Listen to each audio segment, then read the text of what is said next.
నాన్న, కృష్ణబిలం అంటే ఏంటి? ప్రపంచంలో అన్నింటికన్నా చిన్న పదార్థం ఏది? అమ్మా, జరిగిపోయింది తెలిసినట్టు జరగబోయేది మనకి ముందే ఎందుకు తెలియదు? కాసేపు పిల్లలతో కూర్చుంటే ఇలాంటి ప్రశ్నలు ఎన్నో ఎదురవుతూ ఉంటాయండి. అన్నీ తెలుసుకోవాలన్న కుతూహలం వాళ్ళది, కానీ పెద్దవాళ్ళ దగ్గరేమో వాటికి సరైన సమాధానం ఉండదు. రోజువారీ పనులు తప్పించి ఈ యూనివర్స్, టైము ఇలాంటి అంతుబట్టని అంశాల మీద వాళ్ళకి అసలు ఆసక్తి లేకపోవడం అందుకు కారణం. కాబట్టి ఏ దేవుడనో దెయ్యమనో పొంతం లేని సమాధానాలతో పిల్లల నోళ్లు మోయిస్తూ ఉంటారు చాలా మంది పెద్దలు.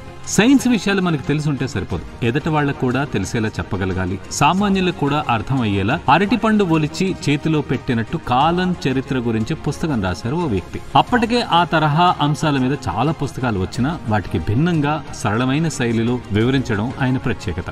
అత్యున్నత ప్రమాణాలకు పేరుపడ్డ హార్వర్డ్ విశ్వవిద్యాలయంలో పరిశోధనా విద్యార్థులకు పాఠం చెప్పే మేధావి అయినప్పటికీ ఆయన అనుకున్న లక్ష్యం సాధించారు. రాయల్ సొసైటీ ఏటా కొద్దిమంది మేధావులకి ఫెలోషిప్ ప్రదానం చేస్తూ ఉంటుంది. గతంలో సర్ ఐజాక్ న్యూటన్ అందుకున్న ఆ పురస్కారం చక్రాల కుర్చీకి అంకితమై ఆయన సాధించారు. అయితే ఈ గౌరవం ఆయనకి అనాయాసంగా వచ్చింది కాదండి. అప్పటికే ALS అనే కండరాలకి సంబంధించిన తీవ్రమైన రుగ్మత ఒకటి ఉంది ఆయనకి. ఒక్క మెదడు తప్ప శరీరం మొత్తం చచ్చుబడిన దుర్భర అనారోగ్యం అయింది. అంతటి ప్రతికూల పరిస్థితులు కూడా ఆ మేధావి సంకల్పాన్ని అడ్డుకోలేకపోయాయి. భేషజం లేకుండా నలుగురితో సులువుగా కలిసిపోతూ భౌతిక ఖగోళ అంతరిక్ష శాస్త్ర రంగాల్లో నిష్ణాతులు ఎందరినించో సాయం తీసుకున్నారు. సొంతంగా పనిచేసేందుకు వీలైన లివింగ్ సెంటర్ ని ఉపయోగించే మెలకువలు నేర్చుకున్నారు. వర్డ్స్ ప్లస్ కంపెనీకి చెందిన వాల్ట్ వల్టోస్ ఆయనకిచ్చిన గిఫ్ట్ అది. అలాగే స్పీచ్ ప్లస్ అనే సంస్థ వారి స్పీచ్ సింథసైజర్ ని ఉపయోగించి తన భావాల్ని స్పష్టంగా వివరించారు. విశ్వానికి హద్దులు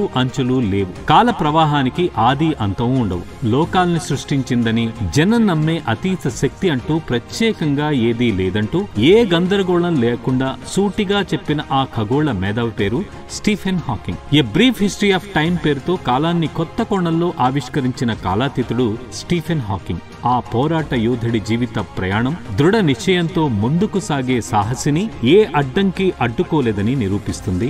ముందు తరాల ఆవిష్కర్తలకు స్ఫూర్తినిస్తుంది.